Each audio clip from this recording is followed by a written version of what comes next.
Hey guys, Desolator Magic here, and it's time for a couple more Ravnica Allegiance spoilers. We didn't get that many today, but it's still worth covering. We did get a reveal for some of the alternate art versions, or as I like to call it, the original art. But first, this video is sponsored by Lavinia, Azorius Renegade. She will shut down any degenerate deck, 100% guaranteed or your mana back. So anyway, the first spoiler today is Lavinia, Azorius Renegade. Turn down for what? So the first one's a promo, and this is the actual artwork, and I gotta say, the first time I saw this, first thing was obviously zoom in. Second thing I did was I just took a step outside, I took a deep breath, and I got real high, metaphorically, and then I screamed at the top of my lungs. What's going on? For the second time in these spoilers, that's a man. That's a man chin right there. That's a man face, that's a man everything. In fact, that is specifically Joaquin Phoenix. What the hell? I mean, look at that juddy ass chin sticking out like that. That's the manliest chin I've ever seen in my entire life. It all comes down to the jut. In fact, it reminds me of the words of a famous philosopher. It don't mean butt if it ain't got that jut. Know what I'm saying? Yes, Commissar. In fact, put that on a post. Yes, Commissar. I mean, seriously, the first time I saw this, I'm like, that looks exactly like Twisted Sister.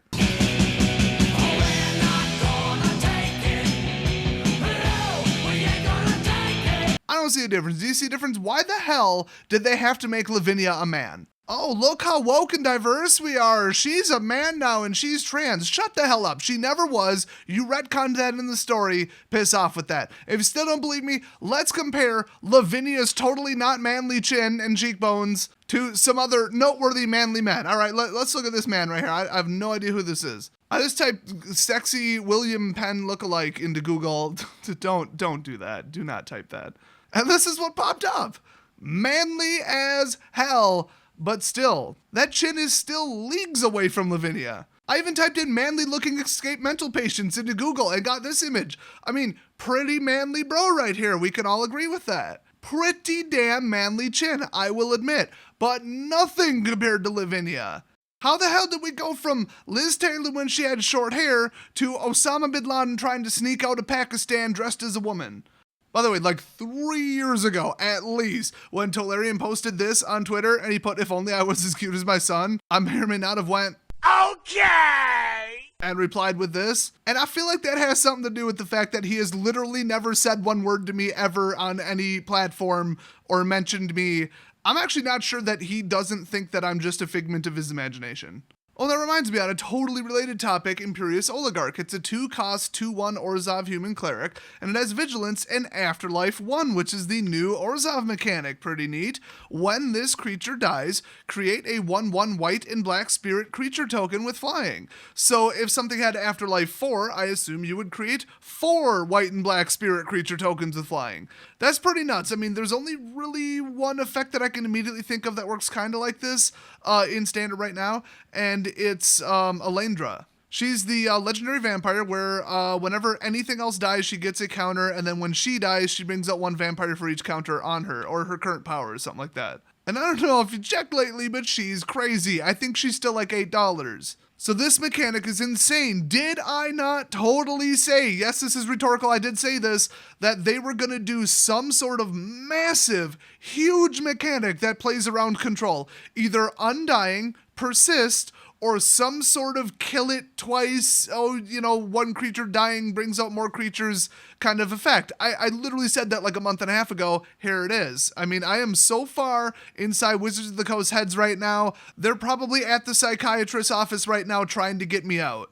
So pretty nuts. I mean, the fact that this is a 2/1 and then you don't really care if it dies and it's only a 2-cost, it also has Vigilance so you can block with it too, which is really gonna get this killed. And then you get an ETB effect if you have any kind of creature ETB or creature synergy, creature count, anything, and you get a spirit creature token that, by the way, has flying. So I mean, just think about it. If something had, I don't know, what would be the top end? I realistically don't think that they would give Afterlife 4, I think 3 would be the cutoff.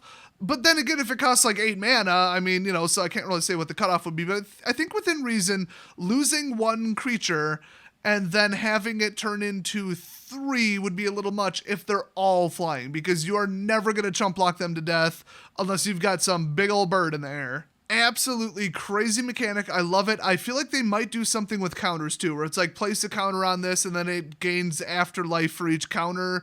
Maybe, I mean, you kind of have to assign it a number, but it might be afterlife X. Maybe it depends on the phrasing and the ruling. I don't know, but I feel like we're going to see something like that too. So expect if anybody's going to do some kind of weird like flood deck or something, I don't know, maybe ambushed with like charge and a bunch of like +2 cities blessing. That's a card right now, 2 cost instant, by the way. I think that's what they'll put in it, is definitely a lane draw and definitely everything with afterlife. So I love it. And I loved Extort. I mean, that was classic. It was one of my favorite mechanics when I first learned to play the game, which is when RTR came out. This is giving, I suppose it would be pronounced extort, not extort. This is giving extort a run for its money. I absolutely love it. The only question is, can it stand up to Chain Whirler, Plague Mare, what's the other one? The one with Vrask on it, like all the sweepers, all the -1 and -2 sweepers. My initial guess would be definitely not, but you gotta kill all the afterlife people first. And who says that you're gonna have 2 sweepers in hand? And who says that you're gonna get all the afterlife creatures in one shot and all the spirit tokens in a second shot, and they're not gonna be a little bit mixed?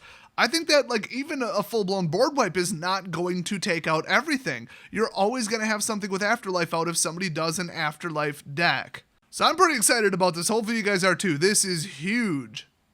Next up, another afterlife creature, Tithe Taker. Kind of reminds me of Extort, but it's another 2/1 for 2, so pretty easy to get killed, but its damage is equal to its mana cost, which is always a sign of a pretty decent creature. So this is a rare human soldier, and during your turn, only your turn, spells your opponents cast cost 1 more to cast, and abilities your opponents activate cost 1 more to activate unless they're mana abilities. How does that affect Planeswalker abilities? Because they are abilities?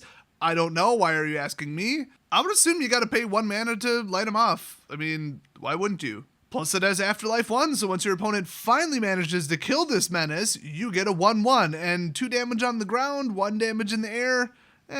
Not terribly dissimilar. It kind of depends on the circumstance, though. That is just too funny. So this is absolutely wonderful. I mean, it only applies on your turn, so it just kind of very softly keeps your stuff alive. It's a way more subtle card than Archangel of Tithes, or what is that, Baird, or whatever. I think that's the one that makes them pay 1 per attacker. So automatic include in just all-in white blitz flood, obviously. I'm not sure what else it would go in because, I mean, what are you going to do? Human synergy, soldier synergy, I don't know.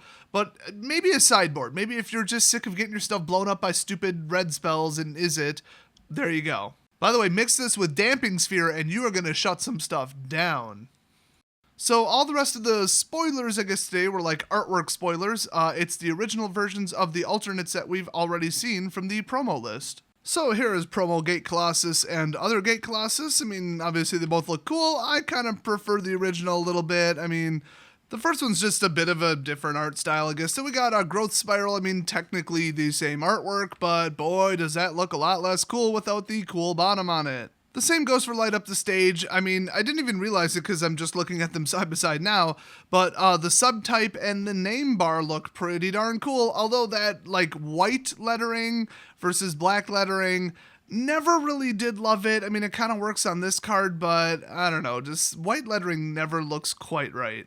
Then, of course, we've got Mortify. I know which one I want. Pretty clear which one looks cooler there. And I've got to say, with Rakdos Firewheeler, I mean, that's some pretty cool art on the original.